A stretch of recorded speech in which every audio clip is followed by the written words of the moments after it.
Hello guys. इस video में हम लोग लव बबर भैया के 450 डेज से शीट के बिट मैनिपुलेशन सेक्शन का count the number of bit to be flip to convert A to B नाम के क्वेश्चन को करेंगे। ये क्वेश्चन का टाइटल अपने आप में सेल्फ एक्सप्लेनेटरी है, जो ये कहता है कि मुझे कितने नंबर ऑफ ए बिट्स को कन्वर्ट करना पड़ेगा सो दैट कि वो बी में बदल जाए। मोर ओवर, मुझे अगर मैं ए जो नंबर है उसको मैं अगर बाइनरी में कन्वर्ट कर दूं और बी को भी मैं बाइनरी में कन्वर्ट कर दूं, तो मुझे कितने नंबर ऑफ बिट्स जो ए के हैं मुझे फ्लिप करने पड़ेंगे सो दैट कि वो बी में कन्वर्ट हो जाए। मोर ओवर, मुझे ये बताना है कि कितने नंबर ऑफ बिट्स जो है ए एंड बी में डिफरेंस है, क्योंकि जो डिफरेंस होंगे उन्हें तो मुझे कन्वर्ट करना पड़ेगा। इस क्वेश्चन का जो लिंक है, अगर आप उस पर क्लिक करते हो तो एक गीक्स फॉर गेक्स का बेसिक लेवल का एक क्वेश्चन खुलेगा, जहाँ पर इसी क्वेश्चन का नाम जो है वो बिट डिफरेंस रखा है, जो कि अब कंप्लीट द फंक्शन टाइप का क्वेश्चन है।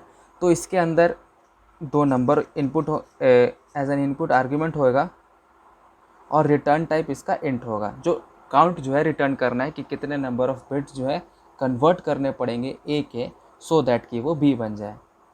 एक एग्जांपल ले लेते हैं, एक टेस्ट केस। जैसे अगर ए की वैल्यू अगर मान के चलो 10 है, तो 10 का बाइनरी होता है 1010 और बी मान लीजिए 20 है, तो 20 का बाइनरी होता है 10100। तो अब ए में मुझे कितने नंबर ऑफ बिट्स को फ्लिप करना पड़ेगा सो दैट कि ये बी ए में मुझे कितने नंबर ऑफ बिट्स को फ्लिप करना पड़ेगा सो दैट कि वो बी बन जाए। तो 10 जो होता है 1010 होगा और 20 का बाइनरी ये होगा। तो आप देखो 00 तो सेम है, तो ये तो सेम ही रहेगा। यहाँ पे मुझे चेंज करना पड़ेगा 01 इसे में, तो मुझे यहाँ पे चेंज करना पड़ेगा, यहाँ पर चेंज करना पड़ेगा। अब जो कि इंट जो 4 बाइट का होता है, तो आगे भी 0 होंगे कई सारे, और सेम केस इसके लिए भी। तो सारे तो आगे 0 ही होंगे ना, उन्हें तो चेंज करने की ज़रूरत पड़ेगी नहीं। तो बच गया ये, तो बस केवल यहाँ पर तो कितने चेंज करने पड़े 4। तो इस टेस्ट केस के लिए हमारा आउटपुट होगा 4। अगर आपको किसी भी नंबर को बाइनरी में कन्वर्ट करना आता है तो आपसे ये क्वेश्चन आधा सॉल्व हो गया, क्योंकि अब बाकी इसमें कुछ ज़्यादा बचा नहीं है। छोटे क्लासेस में हमें किसी भी नंबर को बाइनरी में कन्वर्ट करने के लिए एक काफ़ी सिंपल सा टेक्निक सिखाया गया था। जैसे यहीं पे हमने एग्जांपल देखा, जैसे 10। अगर मुझे 10 को बाइनरी में कन्वर्ट करना है तो मैं यहाँ से 2 से सारे ऑपरेशन करूँगा। 2 से किस लिए? क्योंकि हमें बाइनरी में कन्वर्ट करना है। ऑक्टल में करना होता तो 8 से डिवाइड, 8 से सारे ऑपरेशन करते हैं। हेक्साडेसिमल होता तो 16 से करते हैं। खैर, तो 2 से हम सारे ऑपरेशंस करेंगे, और वो ऑपरेशंस क्या है?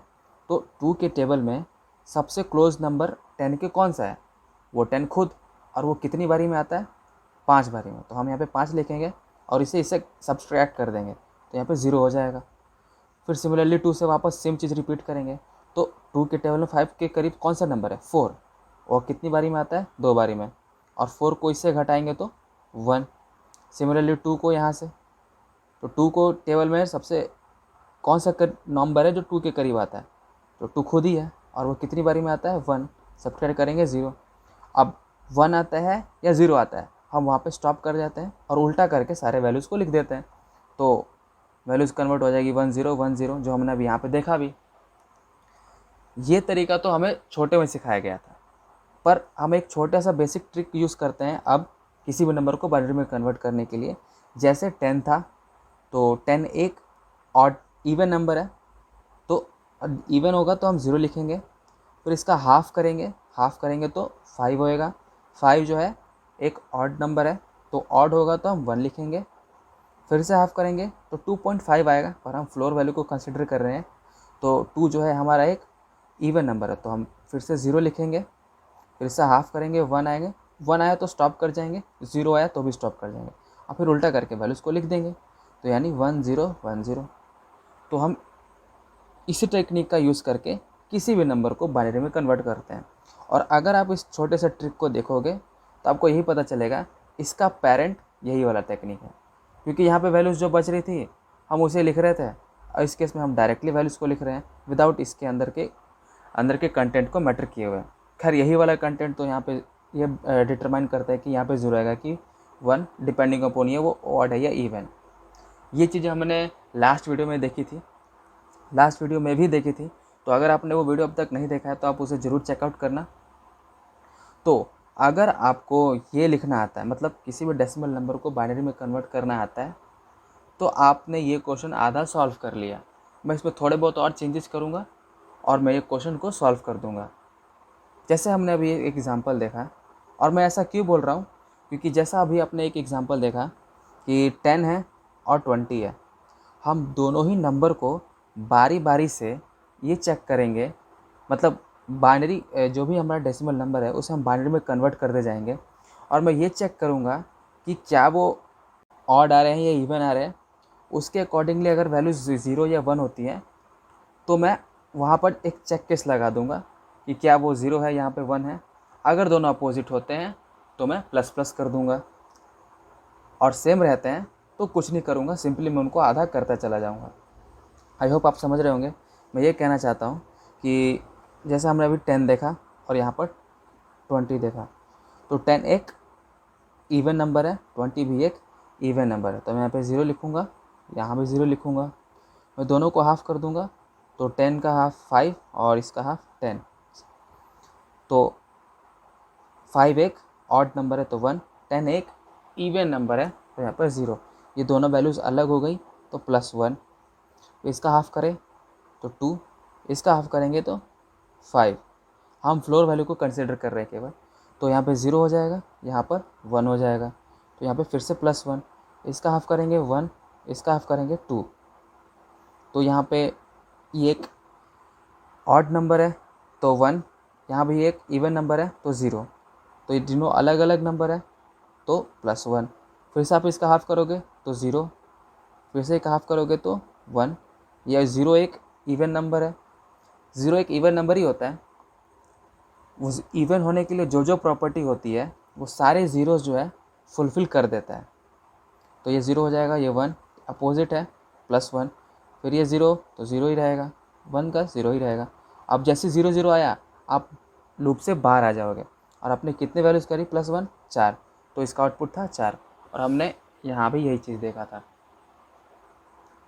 और यहाँ पे तो आपने देखा था कि वैल्यूज़ जो है 4 आ रही थी, और आपने देख लिया कि कैसे।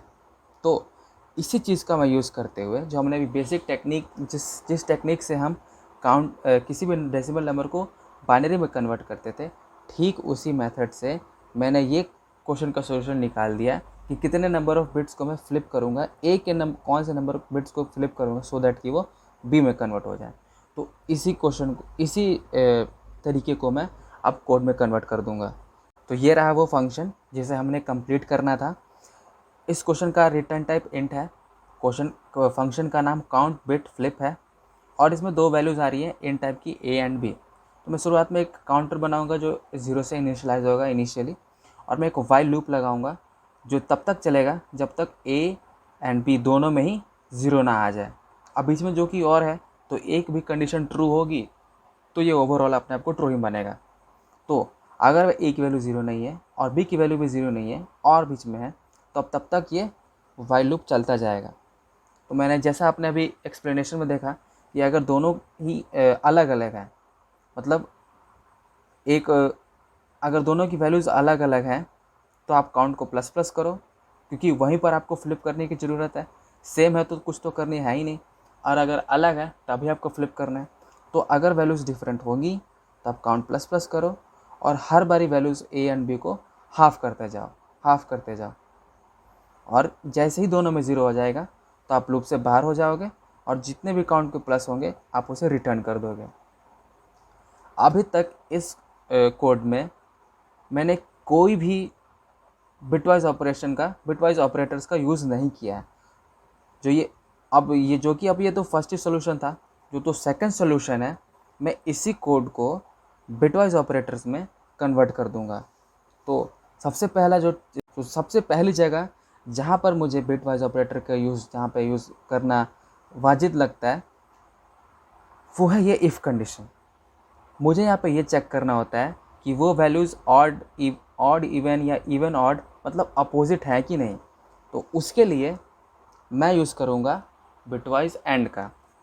आपको एक बात मालूम होगी कि हर एक ऑड नंबर को अगर आप बाइनरीज में कन्वर्ट करते हो तो उसके एंड में 1 आता है, और हर एक इवन जो भी नंबर होता है अगर आप उसे बाइनरी में कन्वर्ट करो तो उसके एंड में हमेशा 0 आता है। ये हमने लास्ट लेक्चर में भी देखा था।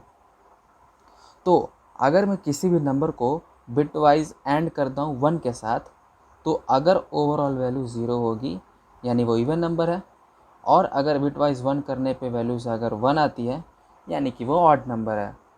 तो इसी चीज़ का मैं यूज़ करते हुए यहाँ पे इस पर्टिकुलर कंडीशन को मैं सब्स्टिट्यूट कर दूंगा विथ इफ़ ए एंड 1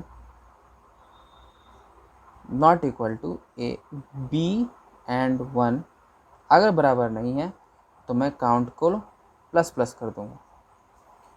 जो दूसरी जगह जहाँ पे मुझे ज़रूरत लगती है कि मैं बिटवाइज ऑपरेटर यूज़ कर सकता हूँ वो है ये जगह। किसी भी नंबर को अगर मुझे 2n के किसी फॉर्मेट से मल्टीप्लाई करना होता है या डिवाइड करना होता है तो मैं उसके अकॉर्डिंगली लेफ़्ट शिफ्ट या राइट शिफ्ट का यूज़ करता हूँ। यहाँ पर हमें एक नंबर को 2 से डिवाइड करना पड़ता है, 2 कहूँ या 2 तो मुझे यहाँ पे एक नंबर को हर बार 2 से डिवाइड करना पड़ रहा है, तो मैं उस पर्टिकुलर नंबर को लेफ़्ट शिफ्ट कर दूंगा 1 टाइम। हमने अपने इंट्रोडक्शन वीडियो में और लास्ट वीडियो में भी एक चीज़ देखा था कि अगर मुझे किसी भी नंबर को डिवाइड करना होता है तो मैं राइट शिफ्ट कर देता हूँ 1 से, और इसका मतलब ये होता है कि a को डिवाइड करो 2 से। तो मैं इस पर्टिकुलर 2 लाइन्स ऑफ कोड को कन्वर्ट कर दूंगा a equal to a right shift 1 and b equal to b right shift 1, यानी b को डिवाइड करो 2 से, a को डिवाइड करो 2 से एंड b को डिवाइड करो 2 से। तो इन्हीं 2-3 सब्स्टिट्यूशन के मतलब इन्हीं 2-3 जगहों पर चेंज करके मैंने एक दूसरा कोड लिख दिया। ये रहा दूसरा कोड। तो काउंट को मैंने सिंपली जैसे यहाँ पे इनिशियलाइज़ किया था वैसे किया, और जब तक वाइल में ए बी है मतलब वाइल के अंदर या फिर इफ़ के अंदर या एल्स इफ जो भी है उनके अंदर आप कोई भी अगर नॉन ज़ीरो वैल्यू डालते हो तो वो उसे ट्रू ही ट्रीट करता है। तो यहाँ पर एक जगह पे 1 होगी या फिर 0 होगा या फिर 0 होगा या 1 होगा, कुछ भी होगा तो ये ओवरऑल ट्रू होगा क्योंकि यहाँ पे बीच में एंड है और है। तो यह कंडीशन अंदर आएगी और ये वाइल लूप चलता जाएगा जब तक दोनों में ही 0 ना आ जाए। तो मैं चेक लगाऊंगा। यहाँ पे हम ऑड इवन चेक कर रहे थे बाय मॉड ऑपरेटर, यहाँ पे हम चेक करेंगे बिटवाइज एंड ऑपरेटर से। तो अलग अलग वैल्यूज़ होंगी तभी काउंट प्लस करो, अदरवाइज़ हर बार तो हाफ करना ही है आपने। तो मैंने बिटवाइज एंड लगाया है उस पर्टिकुलर नंबर्स के साथ। अगर वैल्यूज़ इवन ऑड या ऑड इवन होती हैं मतलब अपोजिट होती हैं तभी आपने प्लस करना है, और हर बारी वैल्यूज़ को हाफ हाफ करते जाना है तब तक जब तक दोनों में 0 ना आ जाए। और ऐसा कर देने के बाद आपके पास काउंट में जो है कितने नंबर ऑफ़ बिट्स डिफरेंट है, या ये कहूँ कि कितने नंबर ऑफ़ ए नंबर के बिट्स को फ्लिप करना पड़ेगा सो दैट कि वो बी बन जाए, और एंड में आपने काउंट को रिटर्न कर देना है। ये था दूसरा सोल्यूशन। जो थर्ड सोल्यूशन है वो रिकर्जन पे बेस्ड है। अगर आपने सेकंड सोल्यूशन को समझ में आ गया तो मैं इसी कोड को रिकर्जन में कन्वर्ट कर दूंगा। रिकर्जन की बेस केस ये हो सकता है, तो रिकर्जन का बेस केस वही होगा जो वाइल लूप से बाहर आ रहे थे, यानी कि जब हम बाहर कब आ रहे थे जब ए में भी 0 हो जाता था एंड बी में भी 0 हो जाता था, तो हम उस केस में बाहर आ जाते थे। तो हम यहाँ पर उसी को हम बेस केस बनाएंगे अपने रिकर्सिव कोड के लिए। तो दोनों में अगर वैल्यू 0 है तो आप रिटर्न कर दो 0, एल्स आपने जो है चेक करना है कि क्या A and 1 not equal to B and 1 है। अगर ऐसा है तो आप 1 प्लस करके फंक्शन को रिकर्सिव फंक्शन को कॉल करो, ए को डिवाइड करो 2 से एंड बी को भी डिवाइड करो 2 से, और एल्स अगर ऐसा कुछ नहीं है तो 0 प्लस फंक्शन को कॉल करो, ए डिवाइडेड बाई 2 करो, बी डिवाइडेड बाई भी 2 करो। तो ये हो गया रिकर्सिव कोड। तो चलिए इसे भी कोड में देख लेते हैं। ये है हमारा थर्ड सोल्यूशन। तो बेसिकली यहाँ पे हमारा वो काउंट बिट फ्लिप नाम का क्वेश्चन है जिसमें हमारे 2 नंबर्स आ रहे हैं। तो ये फंक्शन काउंट डिफरेंट नाम के फंक्शन को कॉल करेगा, जिसके अंदर मैं यही दोनों नंबर्स को पास कर दूंगा। तो बेस कंडीशन तो हमने डे सीख ली थी कि अगर दोनों वैल्यूज़ में 0 है तभी आप रिटर्न 0 करो, एल्स आप चेक करो कि क्या दोनों ही वैल्यूज़ अलग अलग हैं। अगर वैल्यूज़ दोनों अलग अलग हैं तो मैंने यहाँ पर टर्नरी ऑपरेटर का यूज़ किया है। तो अलग वैल्यूज़ दोनों अलग अलग हैं तो आप 1 प्लस करो count difference a/2 and b/2 के साथ, और एल्स अगर वो 0 और अगर दोनों वो बराबर हैं तो 0 प्लस काउंट डिफरेंस करो a/2 एंड b/2 के साथ। आई होप आपको ये समझ में आ गया होगा कि ये रिकर्सिव कोड काम कैसे कर रहा है। जो हमारा फोर्थ सोल्यूशन है वो काफ़ी मज़ेदार है। आप इस क्वेश्चन का जो स्टेटमेंट है आप इसे फिर से एक बार दोहराइए और सोचिए। क्वेश्चन का स्टेटमेंट ये कहता है count number of bit to flipped to convert A to B. मतलब कि ए को अगर मैं बाइनरी में कन्वर्ट कर दूं, मतलब 0 1 में, और बी को भी मैं अगर बाइनरी में कन्वर्ट कर दूं, तो मुझे कितने नंबर ऑफ बिट्स जो है एक एक कन्वर्ट करने पड़ेंगे, यानी फ्लिप करने पड़ेंगे, सो दैट कि वो ए में बी बन जाए। यानी कि मोर ओवर कितने नंबर ऑफ बिट्स जो है मुझे, कितने नंबर ऑफ बिट्स डिफरेंट है, मुझे यही काउंट करना है, डिफरेंट। तो आपके पास कोई ऐसा बिटवाइज ऑपरेटर है जो डिफरेंट को दर्शाता है? हाँ, वो है एक्सॉर।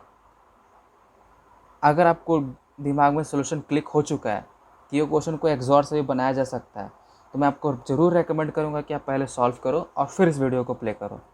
तो अगर इस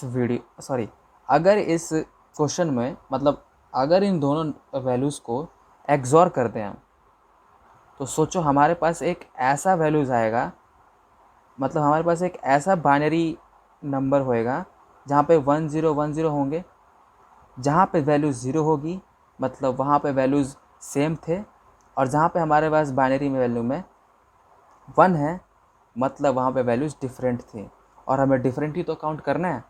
तो ये क्वेश्चन टूट गया हमारे फर्स्ट क्वेश्चन में, मतलब फर्स्ट क्वेश्चन जो हमने पहले वीडियो में डिस्कस किया था।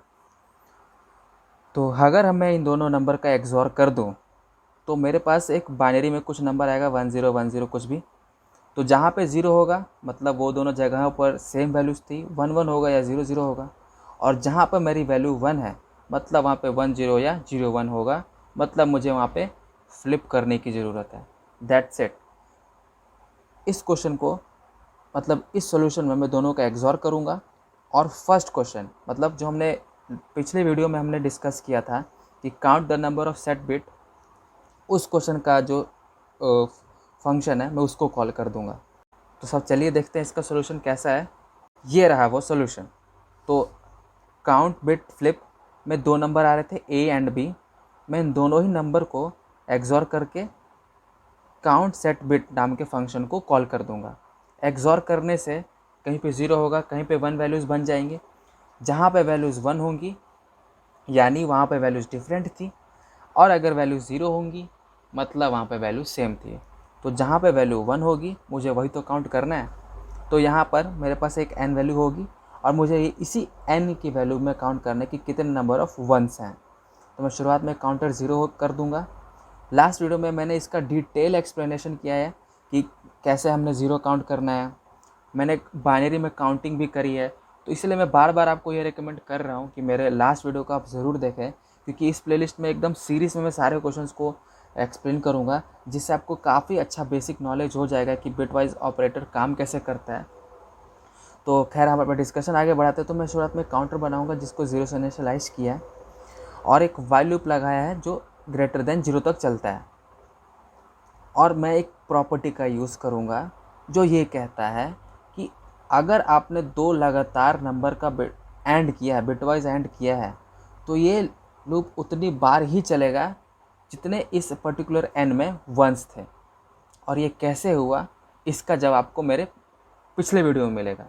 इसलिए मैं आपको बार बार बोल रहा हूँ कि मेरा सारे वीडियोस को आप लगातार में देखो, क्योंकि सारे वीडियोस कनेक्टेड हैं। तो ये सोल्यूशन कैसे आया आपको पिछले वीडियो में अच्छे से एक्सप्लेन मैंने किया, आप उसे ज़रूर देखना। तो मैं उसी प्रॉपर्टी का यूज़ कर रहा हूँ कि अगर दो लगातार नंबर्स हैं, अगर आप उसका बिटवाइज एंड करते हो तो आप उतने नंबर टाइम्स ही इसका एंड कर पाओगे जितने नंबर ऑफ उसमें वंस हैं। तो दैट्स इट, मैं उसी का यूज़ कर रहा हूँ। तो n में असाइन कर दो n बिटवाइज एंड n-1, तो इसे आप उतनी बार ही कर पाओगे जितने नंबर ऑफ वंस होंगे इसमें। तो उतनी टाइम में मैं काउंट को प्लस प्लस करूँगा एंड एट दी एंड मैं काउंट को रिटर्न कर दूँगा। तो ओवरऑल जो काउंट बिट फ्लिप है ये उसी काउंट को जो है रिटर्न कर देगा। तो आई होप आपको ये क्वेश्चन समझ में आया होगा, मेरा एक्सप्लेनेशन समझ में आया होगा। ये फोर्थ सोल्यूशन था। इस क्वेश्चन को सॉल्व करने के लिए मैंने 4 सोल्यूशन बताए। जो फर्स्ट सोल्यूशन था वो बेसिकली काउंट पे था, मतलब कन्वर्जन में था कि किसी भी डेसिमल नंबर को बाइनरी में कैसे करते हैं, उसी पर था। दूसरा सोल्यूशन जो था वो इसी कोड में मैंने थोड़ा सा बिटवाइज ऑपरेटर्स को यूज़ कर लिया। जो थर्ड सोल्यूशन था वो रिकर्जन पे था। और जो फोर्थ तो अभी आपने देख ही लिया, जिसमें हमने काउंट सेट बिट को जो फंक्शन है उसका यूज़ किया एक्सॉर की मदद से। तो आई होप आपको सारे सॉल्यूशन समझ में आए होंगे। इस वीडियो के लिए इतना ही रहने देते हैं, अब तक के लिए थैंक्स।